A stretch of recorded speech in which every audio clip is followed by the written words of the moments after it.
Welcome to Luca and Miguel. Enjoy the video. In this video, I will explain how to set your G-Shock 5535 watch. First, press the mode button to enter timekeeping mode. Then, hold down the adjust button for about 3 seconds until the city code starts flashing. Use the forward and reverse buttons to choose your home city. After that, press the mode button to move through settings such as daylight saving time and the current time. Now, let's adjust the time and date. Once you are on the hour or minute setting, use the forward and reverse buttons to change the values.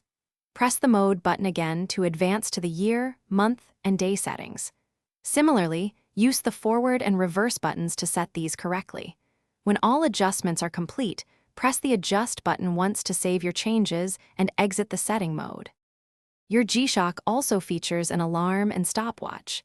To set an alarm, repeatedly press the mode button until you reach the alarm mode. Use the forward and reverse buttons to set your desired alarm time.